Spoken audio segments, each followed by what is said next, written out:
All right, so today we're diving into Tino's take, Mm-hmm. take 98 to be exact. Okay. And this one's interesting. It's all about how Tino uses podcasting as this tool for like self-discovery Right. and how that ties into this like whole new chapter in his life. Yeah. What I found super interesting was this concept of commute casting. Commute I mean, casting. recording during his commute. Wow. Like, That's dedication. it's like he's gone through all these phases, like Yeah. broadcasting, Yeah. podcasting, smart casting on his phone. Right, right. And now this commute casting. It's interesting how it almost mirrors not just like his comfort level with technology, Uh-huh. but also how his relationship with his audience has evolved. So that's a good point. Or like the lack thereof. Yeah, he even mentions this thing about the deafness of his own busy mind, Right. which I think is amplified by his dynamic, assertive personality type. Oh, absolutely. He's Uh, constantly generating ideas. Constant. So do you think that's why he's so drawn to this like more free-flowing style of podcasting? Maybe it's like he's battling that inner noise by Yeah. putting it out there, Yeah. using the podcast as a sounding board almost. Makes sense.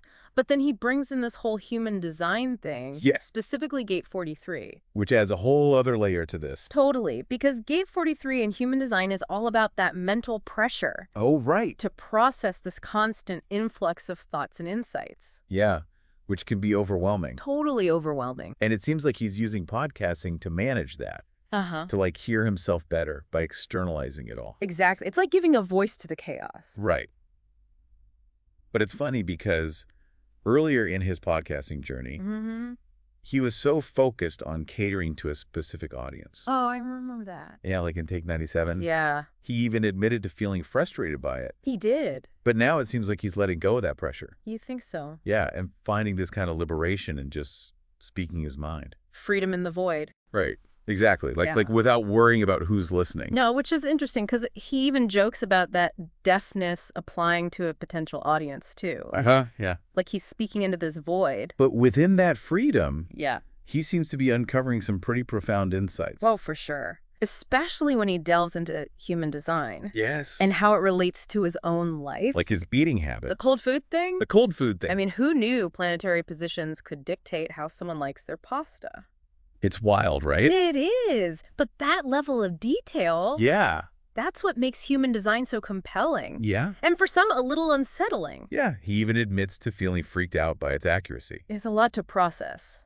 Imagine discovering that some of your core traits, Right. even down to your food preferences, Mm-hmm. could be predetermined by your birth date and time. It definitely makes you think about that whole nature versus nurture debate. For sure. Or, And this isn't the first system like this that he's explored. right, the 7 life energy system. Exactly.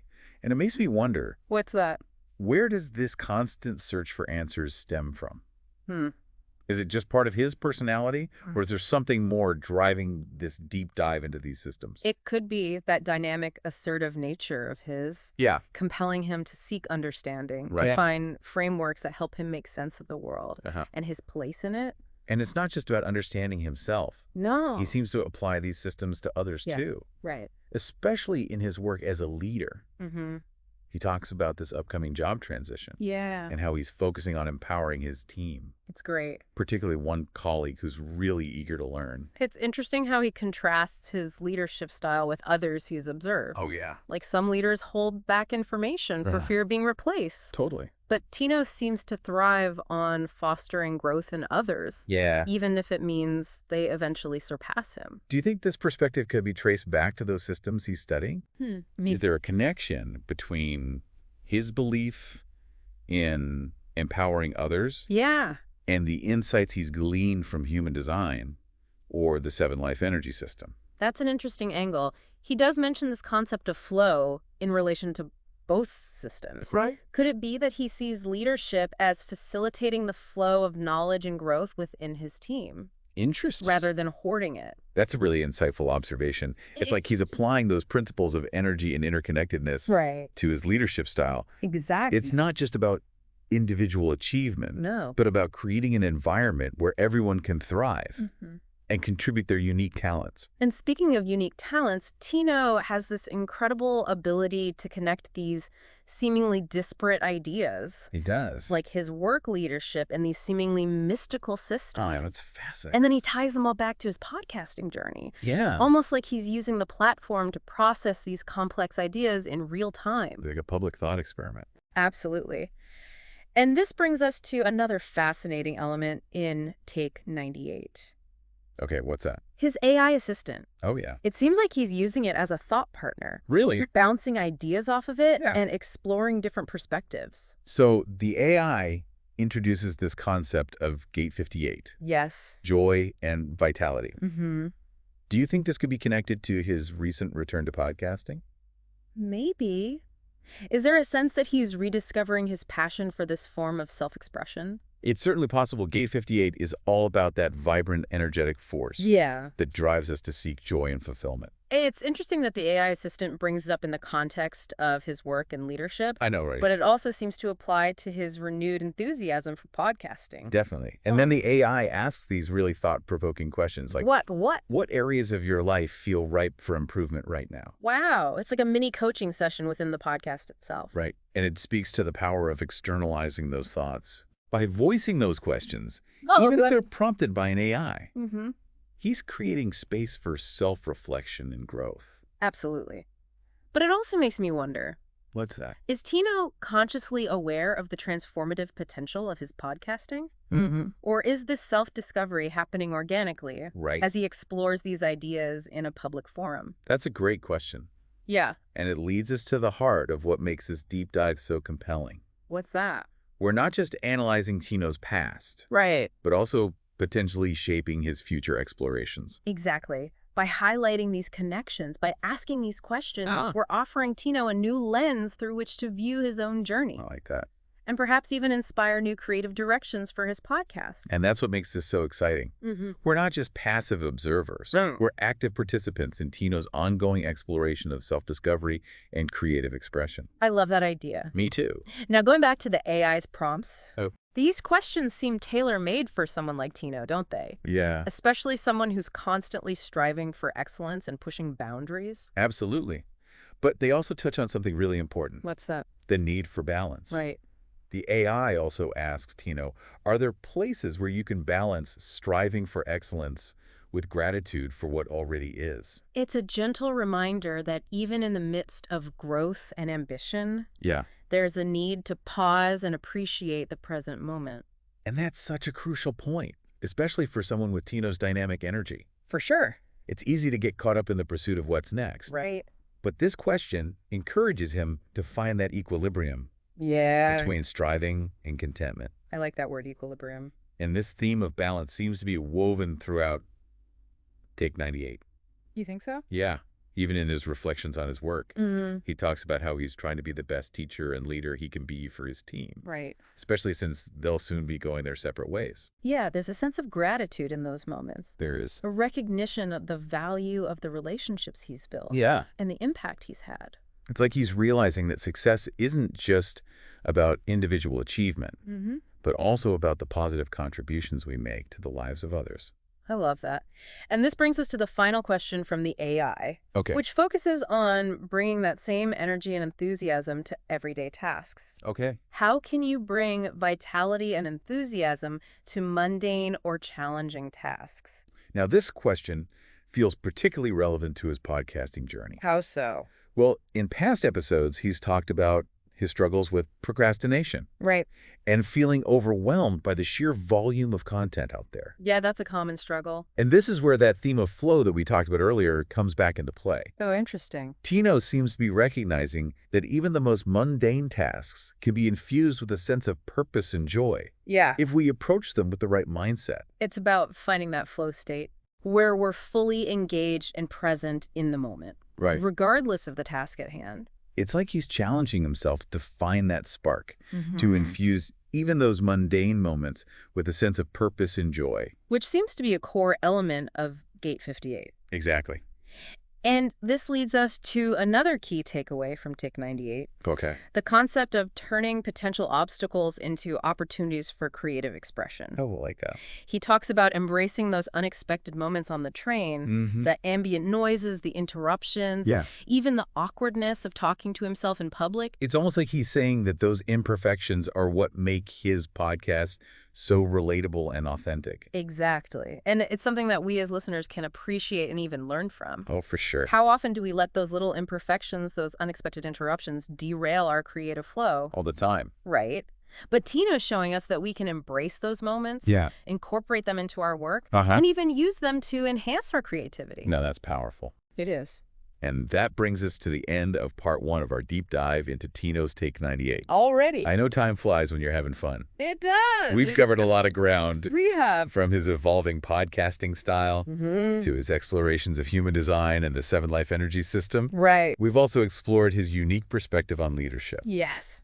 And the transformative power of externalizing our thoughts. But the journey's not over yet. It's not. In part 2, we'll delve deeper into Tino's reflections on balance, gratitude, and finding vitality in everyday tasks. Sounds good. Stay tuned. That last question from the AI really stuck with me. You know, how can you bring vitality and enthusiasm to mundane or challenging tasks? It feels so relevant to anyone, not just Tino and his podcasting. Yeah, it's that universal struggle we all face. How to stay motivated when things get tough or routine. But Tino seems to be finding that spark through this new approach to podcasting.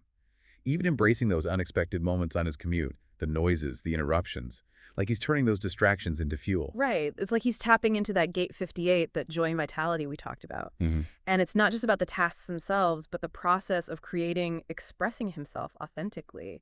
And that authenticity shines through in Take 98. You can feel his passion for the topics, even when he's struggling to articulate those complex ideas. It's like we're witnessing his self-discovery in real time. And that vulnerability makes it so compelling. He's not afraid to be raw, unfiltered, a little messy at times. It's refreshing, you know, in a world where so much content feels so polished. But it's ironic too, right? He starts out wanting to cater to a specific audience, then finds liberation in letting go. Now, by embracing his own voice, he's attracting an audience that resonates with that. Exactly. It's like staying true to yourself is more effective than trying to please everyone.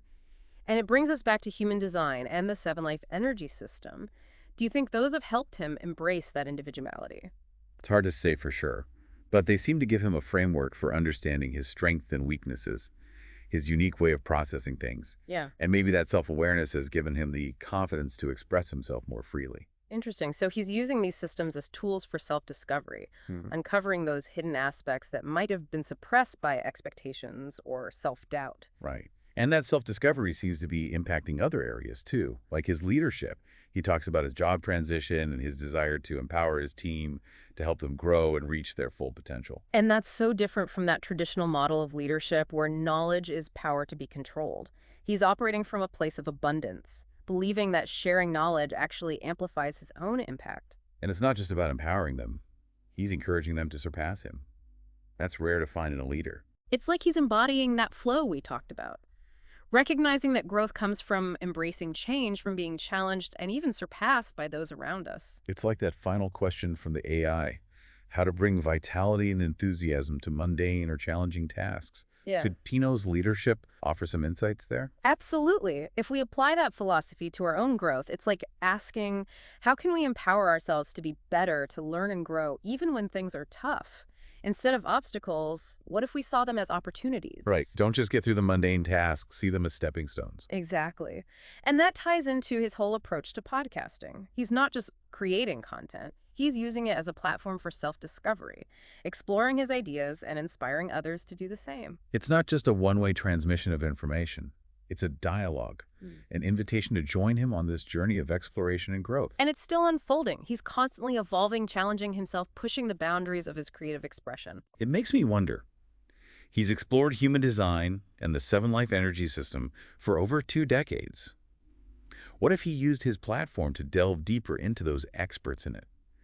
Maybe even connect with experts in those fields. Wow, imagine those conversations. The insights he could interview leading experts, explore different interpretations, experiment with applying those concepts to real life. He could even create a community around those ideas. Yeah, a space for listeners to connect, share, support each other on their own journeys of self-discovery. It's an exciting possibility, and it speaks to his ability to inspire and connect. He's already built a loyal following. And with this new approach, this vulnerability, exploring his inner world and inviting others along, he could create something truly special. Something that not only entertains, but empowers and transforms. It's a powerful vision. And it all starts with that self-expression, stepping into the unknown and letting your voice be heard, just like he's doing with his commute casting. This makes me think about those two lingering questions from the AI. We've touched on them, but they deserve a closer look. You're right. Let's unpack those and see where they lead us. Okay, so those questions from Tino's AI, Yeah. they really resonated with me. Mm-hmm. That first one. Are there places where you can balance striving for excellence with gratitude for what already is? Right. It feels especially relevant as we're wrapping up this deep dive. It encourages us to pause and reflect, appreciate the journey, not just the destination. Yeah, and for someone like Tino with his dynamic energy, Right. it's a good reminder that true fulfillment comes from finding that balance. Between striving and contentment. Exactly. And he seems to be finding it in his approach to leadership, Yeah. empowering his team. And even in those moments of gratitude, he expresses for his colleagues. He's realizing success isn't just about individual achievement, but about the impact we have on others. Right, and that leads us to the second question. How can you bring vitality and enthusiasm to mundane or challenging tasks? Yeah, that one's a big one. It feels particularly relevant to his podcasting journey. He's talked about struggling with procrastination, feeling overwhelmed by all the content out there. But now he seems to have found a way to make those everyday tasks meaningful. It's like the secret to staying motivated isn't about avoiding the mundane, but about finding ways to make it matter. Exactly. And maybe that's where human design and the Seven Life Energy System come in. How so? Maybe those systems have given him a framework for understanding his own motivations, his strengths and weaknesses, Okay. so he can approach even the most challenging tasks with a sense of purpose and energy. That's interesting. He's using those systems to unlock his potential, tap into that inner vitality. Right. And it brings me back to his decision to embrace this commute casting style. It's like he's saying, I'm going to make the most of every moment, even the insignificant ones, and turn them into opportunities for creative expression. I like that. And it resonates with me. It reminds me that we don't need to wait for the perfect moment to pursue our passions. We can create something meaningful, even in the midst of our everyday routines. It's about shifting our perspective, seeing those everyday moments as opportunities for growth and discovery. Yeah, and that's what makes Tino's journey so inspiring. He's not just talking about these ideas, he's living them. He's walking the walk. Right, he's experimenting, taking risks, pushing boundaries. And encouraging us to do the same. To find our own voices, embrace our imperfections, create something that reflects who we are. He's reminding us that self-discovery is ongoing. And that it's often in those unexpected moments, those mundane tasks, that we find our greatest insights. Our inspiration. And who knows, maybe these explorations will lead us to create our own commute casts. Share our own stories with the world. Exactly. What a thought. So I think that wraps up our deep dive into Tino's Take 98. This does. We covered a lot. We explored his evolving podcasting style, his fascination with human design and the Seven Life Energy System, and his unique perspective on leadership and personal growth. But most importantly, we are inspired by his willingness to be vulnerable, to experiment, to embrace the journey of self-discovery.